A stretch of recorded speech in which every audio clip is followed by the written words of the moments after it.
Bonjour à tous et à tous, un magazine exceptionnel consacré au CCFD Terre Solidaire, mais avec aujourd'hui une invitée, puisqu'il s'agit de Marianne Leloup d'Assonville, avocate du droit des étrangers, qui est notre invitée, accompagnée par Françoise Touzeau, qui s'occupe donc d'une association qui s'appelle comment, Marc-Françoise ? Qui s'appelle Amigo, qui veut dire Accueil Migrants Ornans. On en parlera aussi. Alors, Vous venez de publier aux éditions Rue de l'Échiquier, Marianne Leloup d'Assonville, France, terre d'accueil. On peut dire le parcours, je dirais, difficile pour administratif des étrangers. Alors, un mot quand même sur ce métier d'avocat des étrangers.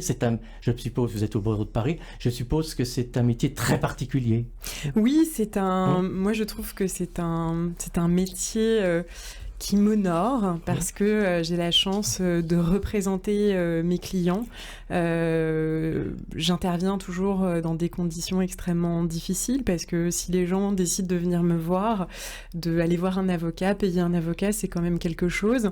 Donc s'ils viennent, c'est qu'ils sont vraiment désespérés de leur situation et voilà, et j'ai la chance de pratiquer ce métier qui me passionne et où j'ai l'impression d'avoir une très grande utilité sociale tout en étant alignée avec mes valeurs. Oui, c'est ça, vous avez des valeurs. Alors, quand on parle d'avocat, vous n'êtes pas avocate pénaliste, vous êtes avocate, je dirais, chargée de l'administration, de la recherche administrative de tous ces étrangers. Oui. Alors, moi, je ne fais pas du tout de droit pénal. Mes clients ne sont pas des délinquants. Je pratique le droit administratif. Voilà. Je plaide la plupart du temps devant les tribunaux administratifs et parce que la matière du droit des étrangers est régie par ce droit-là. En fait, il y a deux facettes de ma pratique du métier. Il y a le contentieux, donc ça veut dire aller plaider devant le tribunal, mais il y a aussi ce qu'on appelle le conseil, c'est-à-dire accompagner nos clients dans leurs démarches, parce que force est de constater qu'aujourd'hui, les démarches, elles sont devenues tellement compliqué, tellement illisible. On va l'évoquer longuement dans cette émission, oui. Que cet accompagnement s'avère maintenant nécessaire. Voilà. Alors, Madame Touzeau, vous occupez de cette association depuis longtemps, oui. Alors, donc je suis présidente de l'association Amigo depuis 3 ans. Voilà. Donc Accueil Migrants Ornans, on est situé effectivement dans la vallée de la Loue, Ornans et la vallée, les environs. Et voilà, l'objectif, c'est, nous, ce qu'on essaie de faire, c'est d'accueillir de façon digne, humaine, les personnes migrantes et plaider pour cet accueil-là. Oui. Donc c'est dans ce cadre-là qu'on a fait venir donc Marianne pour parler de son livre.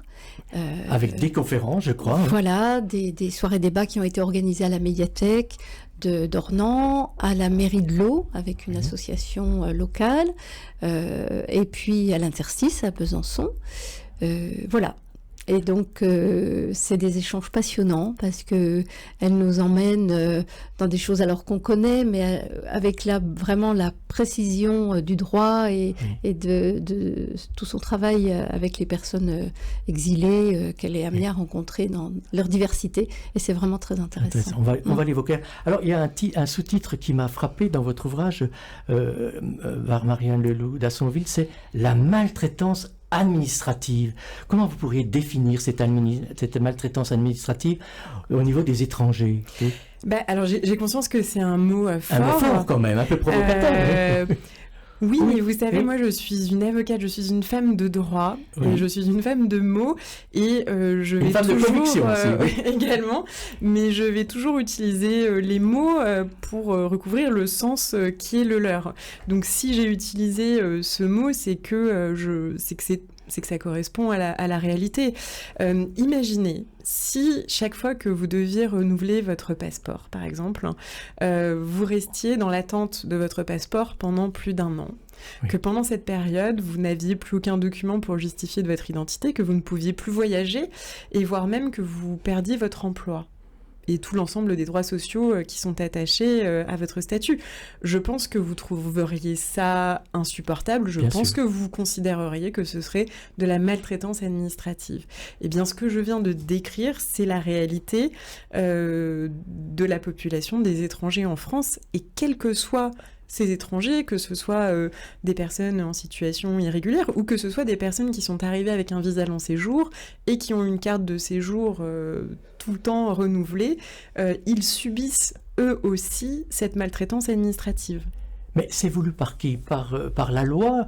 Rappelons qu'il y a eu un certain nombre de lois depuis 1980. La dernière, c'était en 2023, il me semble, la loi Darmanin. 2024, oui. 2024, asile et immigration. Est-ce que les lois sont de plus en plus répressives, Marianne Leloup d'Assonville, dans le parcours de ces étrangers pour avoir des cartes de séjour? Oui, tout à fait. Les lois sont de plus en plus restrictives. Par exemple, la loi Darmanin en 2024 est venue serrer la vis sur un grand nombre de sujets.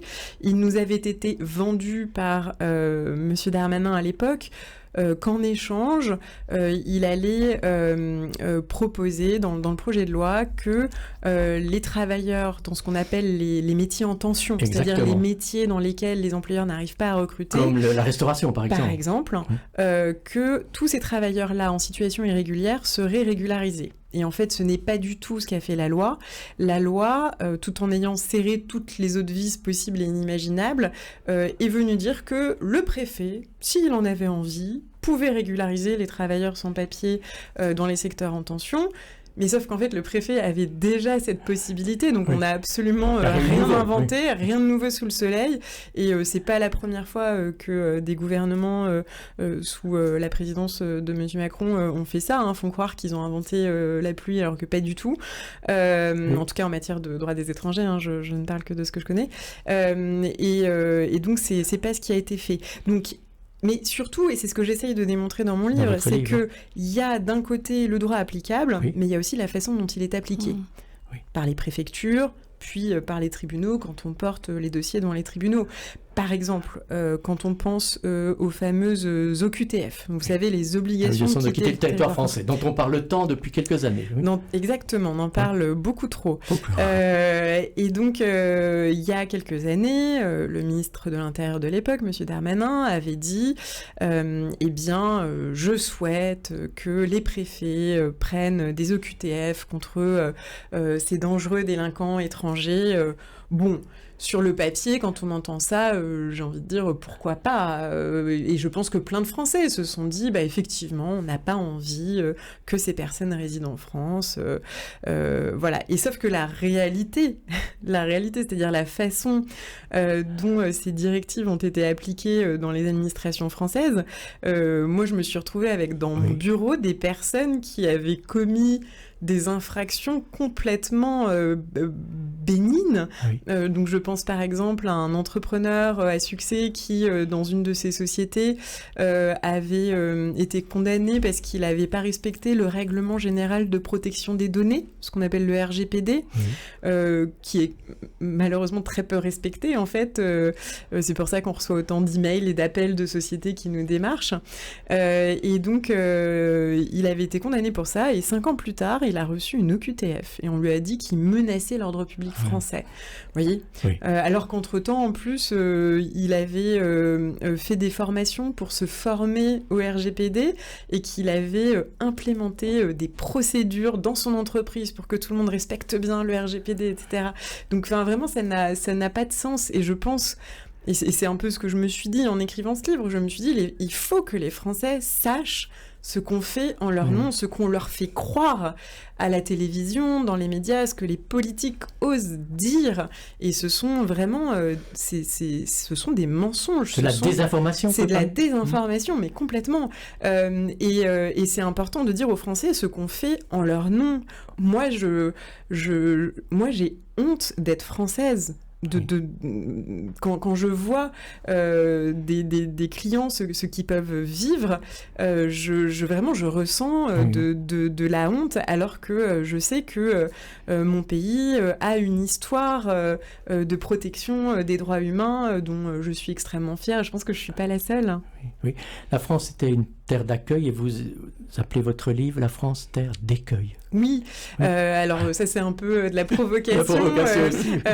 Pour le coup, et je trouvais que ça sonnait bien. Oui. Mais oui, la réalité c'est que le parcours des personnes qui arrivent en France, quelle que soit leur situation, on pense bien évidemment aux demandeurs d'asile, aux personnes sans papier, mais également ceux qui arrivent avec un visa, il faut vraiment de la détermination et du courage pour rester ici. Oui. Quand on parle des personnes qui viennent demander l'asile en France, la France est signataire de la Convention de Genève, tout à fait, 1951. Absolument. On est censé fournir aux personnes demandeuses d'asile un hébergement décent et leur permettre de subvenir à leurs besoins.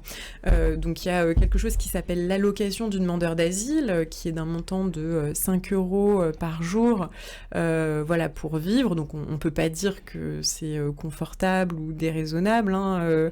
C'est peu, bon, c'est déjà ça. Mais sur l'obligation d'hébergement, la France ne remplit pas ses engagements. Et la situation s'est tellement dégradée ces dernières années qu'aujourd'hui, il y a des familles avec des enfants, il y a des femmes seules qui se retrouvent à la rue. Et c'est insupportable parce que il n'y a pas une femme qui vit à la rue qui n'ait pas subi des violences sexuelles. Donc c'est un enfer qu'on fait vivre à des personnes qui ont déjà vécu l'enfer dans leur pays d'origine. Oui. C'est pour ça qu'elles sont venues et on les accueille épouvantablement. Ce n'est plus... C'est du non-accueil, en fait. Parlons un peu de ce que... La politique de la ville de Paris, vous êtes avocate chargée des étrangers au barreau de Paris. Est-ce que la ville de Paris fait suffisamment pour l'accueil des étrangers? Parce qu'on sait qu'à Paris, il y a une concentration importante de demandeurs d'asile et de sans-papiers. Oui, bien sûr, parce que les gens arrivent souvent à Paris, parce qu'il y a du travail, parce qu'ils vont retrouver peut-être d'autres membres de leur communauté qui vont les aider pour s'héberger ou trouver du travail. Ou voilà. Non, la ville de Paris ne fait pas ce qu'il faut. Alors, c'est pas du tout ma spécialité à moi, mais j'ai d'éminents confrères et consoeurs qui se sont fait une spécialité de faire condamner la mairie de Paris régulièrement devant les tribunaux administratifs pour héberger dans des conditions absolument indignes des familles, dans des gymnases, dans des lieux qui sont complètement insalubres, avec des parasites, où il y a, tout le monde utilise des réchauds ou des chauffages qui risquent d'y avoir des incendies, c'est hyper dangereux, avec des enfants qui se retrouvent à vivre dans une proximité avec d'autres adultes qui ne sont pas leurs parents et qui sont confrontés à des choses auxquelles des enfants ne devraient pas être confrontés, tout simplement. On va marquer une courte pause et puis on reviendra sur différents témoignages parce que votre livre est parcouru des témoignages qu'on va entendre pour nos auditeurs.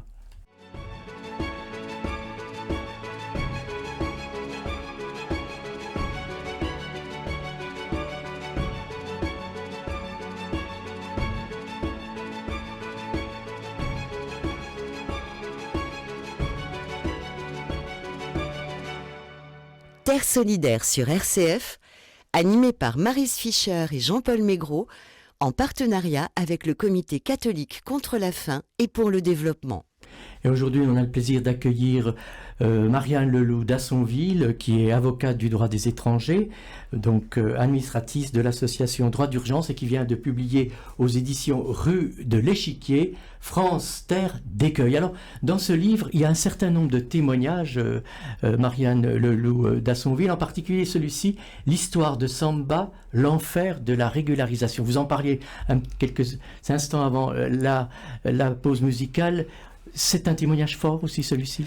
Oui, alors moi que j'ai vous avez recueilli il y a quelque temps. Oui, en fait, ce sont quand j'ai écrit le livre, j'ai choisi de parler de 5 thèmes différents en corrélation avec le droit des étrangers.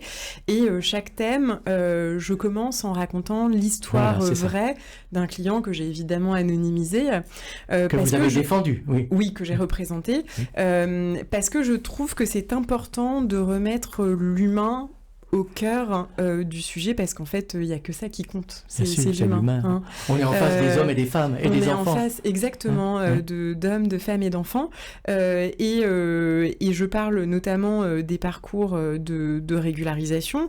Ce sont des parcours extrêmement longs, et j'aimerais prendre l'exemple de ce couple d'employés de maison philippins oui. Qui ont passé presque 10 ans en France en situation irrégulière, des très gros travailleurs. Ah, oui. Oui, c'est fréquent. Oui. Qui étaient de grands travailleurs, qui avaient plusieurs employeurs chacun, et qui ont eu un enfant qui est né en France. Et ce couple, c'était vraiment les gens les plus bienfaisants que j'ai jamais rencontrés. Ils étaient d'ailleurs soutenus dans leur démarche par leurs employeurs, donc ils ont demandé leur régularisation, puisqu'ils étaient là depuis X années. Oui. On peut imaginer qu'ils avaient... ils travaillaient depuis le début. Ils étaient parfaitement bien intégrés, sans doute. Ils étaient parfaitement bien intégrés. Figurez-vous qu'ils avaient fait des formations pour savoir faire, vous savez, les premiers secours. Ils avaient appris la langue des sourds-muets. Je ne sais pas pourquoi, signes, mais qui fait ça?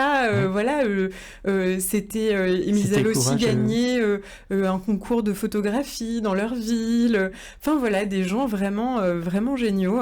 Et ils avaient eu un petit garçon qui était scolarisé en France. Et lorsqu'ils ont demandé leur régularisation, eh bien, elle a été refusée et une OQTF a été prise contre chacun d'eux. Et c'est à ce moment-là que ils m'ont contacté par leurs employeurs. Ce sont leurs employeurs qui ont payé mes honoraires pour que je les représente. Oui. Exactement. Et donc nous sommes allés au tribunal administratif et on avait préparé vraiment un dossier énorme pour montrer à quel point ces personnes étaient exemplaires. Et on a gagné. On a gagné. Et la préfecture, qui était la préfecture du Val-de-Marne, a fait appel de la décision et a refusé de l'exécuter. Alors que, en fait, l'appel n'est pas suspensif, c'est-à-dire que qui que ce soit qui a perdu en première instance doit l'exécuter. Voilà. Et vraiment, moi, je le dis tout le temps, mes clients ne sont pas des voyous, et le plus grand voyou que je connais dans ma pratique, c'est l'État français. Oui. Des préfectures qui n'exécutent pas des décisions de juges français, c'est scandaleux. Oui. Et donc nous avons fait appel, la préfecture a fait appel, nous avons été audiencés et nous avons gagné à nouveau en appel, et on a même obtenu un titre qui était beaucoup plus sécurisant pour eux. Voilà. Donc c'était bien fait pour la préfète du Val-de-Marne. Oui. Voilà. Donc c'est une histoire qui se termine bien, mais qui était quand même très longue. Oui, et ça demande de l'énergie. Hein, ça demande une énergie folle, celle de nos clients évidemment. Oui. Moi, quand j'ai eu la décision... Et celle du droit de la défense aussi. La nôtre, et puis celle des employeurs qui étaient très investis. Quand j'ai appelé leur employeur principal pour lui annoncer la décision, elle s'est mise à pleurer. C'était très émouvant. C'est sûr. Ouais. Et c'était des Philippins. Et c'était des Philippins, oui. Autre exemple, par exemple, l'histoire de Victor, la naturalisation impossible. Oui, Victor, c'est un réfugié palestinien qui vit en France au moment où il a demandé la naturalisation. Ça fait au moins 10 ans qu'il vit en France. Et il a déjà demandé une première fois la naturalisation qui lui avait été refusée sur je ne sais plus quel fondement. Puis il l'a demandé une seconde fois, et il faut savoir que Victor, il a fait partie de ce qu'on appelait ces fameux premiers de cordée pendant le Covid, c'est-à-dire des personnes qui ont travaillé alors qu'ils risquaient de tomber malades, alors qu'il n'y avait aucun masque, et voilà, et qui ont pris des risques parce qu'ils devaient faire tourner encore bien un peu la France. Et donc il a redemandé la naturalisation à ce moment-là, et elle lui a été refusée. Parce que il se trouve que Victor a vécu une histoire amoureuse avec une jeune femme suisse Et ils ont eu 2 enfants, ils se sont séparés, et Victor travaillait à Annecy, à la région frontalière, et donc sa compagne est retournée vivre en Suisse avec leurs 2 enfants. Oui, bien sûr. Mais lui, toutes les semaines, voit ses enfants, ils viennent chez lui, il va chez eux, etc. Et donc la naturalisation a été refusée à Victor parce qu'on lui a dit « Vous n'avez pas le centre de vos intérêts familiaux en France ». Puisque vous avez des enfants mineurs qui ne vivent pas en France. Et ça, c'est une des raisons pour lesquelles on peut refuser la naturalisation. Il y a des raisons assez farfelues. Par exemple, on peut vous refuser la naturalisation parce que vous travaillez trop. Ah oui. Les personnes qui dépassent le nombre d'heures légales, le seuil d'heures légales de travail par semaine, un certain nombre d'étrangers qui sont de très gros travailleurs, contrairement à ce qu'on nous raconte, dépassent ce seuil parce qu'ils veulent bien gagner leur vie, parce qu'ils n'ont pas toujours le choix avec leur employeur. Certains cumulent des temps partiels, et voilà. Eh bien, un certain nombre d'étrangers se sont vus refuser la naturalisation pour cette raison. Pour Victor, il y a eu un happy end également, puisque postérieurement à ce livre, on a obtenu la décision du tribunal administratif de Nantes qui a annulé le refus de la décision de refus de naturalisation. Oui. Voilà. Donc en fait, on se rend compte, est-ce que c'est une politique plus répressive depuis quelques mois, depuis cette loi Asile et Immigration, Marianne Leloup d'Assonville, est-ce que vous sentez une acceptation de cette répression administrative, entre guillemets ? Oui, depuis des années, en depuis fait. Des années, bien sûr que les choses, depuis un an et demi, donc la promulgation de la loi Darmanin début 2024, puis les circulaires Retailleau en 2025, en fait, chaque texte qui sort vient rendre la vie des étrangers de plus en plus difficile. Oui. Alors que deviennent-ils quand ils ont des OQTF, Marianne Leloup d'Assonville ? Oui. Eh bien, la réalité, c'est que un pourcentage très faible des OQTF est exécuté, puisqu'il y a tellement d'OQTF qui sont prises que la France n'a pas les moyens, ne serait-ce financiers, matériels, de les exécuter. Parce que ça coûte très cher d'exécuter une OQTF. Et puis il faut que les pays d'accueil soient les pays qui veulent... Oui, mais en fait, ça, quand on regarde, et je le détaille vraiment en profondeur dans mon livre, parce que c'est important de traiter le sujet, le problème principal, ce n'est pas que les pays d'origine refuseraient de délivrer ces fameux laissez-passer consulaires. Exactement, c'est ce qu'on nous dit. C'est ce qu'on nous dit, mais c'est faux. Je le démontre avec force de chiffres et de... Voilà. Non, la réalité, c'est que chaque retour au pays coûte 17 000 à 18 000 euros à l'État français. Pourquoi ? Eh bien parce qu'il faut prendre les billets d'avion de la personne et des 2 agents, des 2 policiers qui vont l'accompagner, peut-être une nuit à l'hôtel pour les policiers sur place, puis un retour, puis leurs heures supplémentaires, etc., etc. Et donc, ça fait très cher pour éloigner du pays des gens dont, en fait, excusez-moi, la société a besoin. Parce que qui travaille dans tous nos restaurants, sur les chantiers, dans le secteur qu'on appelle du care, du soin, tous ces métiers qui sont extrêmement difficiles, peu valorisés, pas très bien payés, eh bien, ce sont des personnes étrangères. Et donc, je ne suis pas certaine qu'on ait vraiment envie de tous les renvoyer. Je pense que c'est une main-d'œuvre extrêmement... qui est corvéable à merci. Moi, je dis que c'est un peu l'esclavage des temps modernes, en fait. Parce que ces gens étant extrêmement vulnérables, ayant besoin de leur emploi pour être peut-être un jour régularisés, il y a des employeurs très bien, j'en connais qui me recrutent d'ailleurs, mais il y a aussi des employeurs qui en profitent, qui sont des voyous, qui en profitent, qui vont, et je l'ai vu de mes yeux, qui vont les exploiter, ne pas leur faire payer, ne pas payer leurs heures supplémentaires, leur dire qu'ils n'ont pas de droit à des vacances, etc., etc. Et qui sont peut-être aussi dans des logements insalubres. Oui, j'ai vu ça aussi, oui. Et donc il faut savoir que depuis la loi Darmanin en 2024, des dispositions un peu positives, on va dire, c'est qu'il est possible pour les personnes qui portent plainte pour avoir été hébergées dans des conditions indignes, d'être régularisées à ce titre. Cette disposition existe. On est plusieurs avocats à avoir demandé ce titre. Jusqu'ici, je ne connais personne qui a réussi à l'obtenir. Voilà. Merci de tous ces témoignages. Donc, l'accueil de votre ouvrage, Françoise nous le disait il y a un instant, il y a eu des conférences. Françoise, l'accueil qui a été réservé à Marianne Leloup d'Assonville pour présenter son ouvrage et puis pour discuter de ce sujet dont on aborde aujourd'hui la thématique. Un accueil très chaleureux, très intéressé, puisque à Ornans, on était très nombreux. La médiathèque était pleine. Oui. Voilà, il y a eu beaucoup de questions et de témoignages aussi, de gens concernés par ces questions qui sont venus en parler. Voilà, on est allé également dans un petit village de la vallée de la Loup, où là il y avait moins de monde, mais voilà, c'est comme ça. Et puis voilà, je pense qu'à l'Interstice, il y aura du monde aussi. Voilà. Donc votre livre, en fait, remet les choses en place, c'est en quelque sorte, Marianne. Oui, exactement. C'est utile de rappeler, parce qu'il y a beaucoup de désinformation, comme je le disais il y a quelques instants, par les réseaux sociaux, par certains médias aussi. Oui. Bah, je voulais remettre l'église au milieu du village et rappeler, enfin, dire des vérités qu'on entend malheureusement nulle part aujourd'hui, alors que c'est pas très compliqué de trouver ces informations finalement. Mais c'est forcé de constater que c'est pas le discours qu'on nous sert. Oui.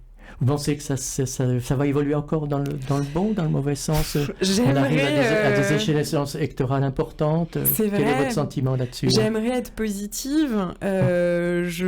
Malheureusement, quand je vois la nomination du nouveau Premier ministre, ça n'augure rien de très bon. Et je pense aussi que le fait que la plupart des médias à l'heure actuelle, en tout cas ceux qui ont pignon sur rue, appartiennent à des personnalités qui ne veulent que promouvoir l'extrême droite, la peur, le rejet. Bah voilà, je suis pas très confiante sur le fait que ça va s'arranger. Je vois bien que, en tout cas, quand moi je parle finalement de mon livre et de ma pratique, je vois que je peux arriver à changer des idées. Le regard que l'on porte sur l'étranger. Exactement. C'est le but aussi de l'apparition de votre livre. Exactement. Donc je vais continuer à faire ça en tout cas. Un mot pour conclure sur votre poste d'administratrice de l'association Droit d'Urgence, si vous le permettez. Oui, Marianne. Droit d'Urgence, c'est une très belle association qui fête ses 30 ans cette année. C'est une association qui fait ce qu'on appelle de l'accès au droit. Alors l'accès au droit, comme ça, on se dit que c'est peut-être pas très sexy, mais c'est tellement essentiel parce qu'il y a plein de gens, et ce sont les gens les plus vulnérables de nos sociétés qui n'ont pas accès en fait à leurs droits, qui ne connaissent, qui ne savent même pas les informations, qui ne savent même pas comment, quand bien même ils auraient les informations, les faire mettre en pratique. Et aujourd'hui, les personnes qui bénéficient des conseils des salariés et des bénévoles de Droit d'Urgence, en pratique, ce sont principalement les personnes étrangères et les femmes qui sont victimes de violences, en sachant que malheureusement ces deux matières se recoupent, puisque quand on est une femme étrangère, il y a beaucoup plus de risques qu'on soit victime de violences. Ils font également du droit au logement. Voilà, et je suis extrêmement fière de pouvoir porter ce combat avec eux et de pouvoir utiliser mes compétences et mes qualifications et les mettre à leur service. Merci infiniment de nous avoir accordé cet entretien lors de votre passage à Besançon. Je rappelle le titre de votre ouvrage, France, terre d'accueil, donc le parcours de la maltraitance administrative des étrangers, on peut le dire, et c'est publié aux éditions Rue de l'Échiquier. Merci beaucoup. Merci beaucoup. Marianne Leloup d'Assonville, et bon courage à vous. Merci.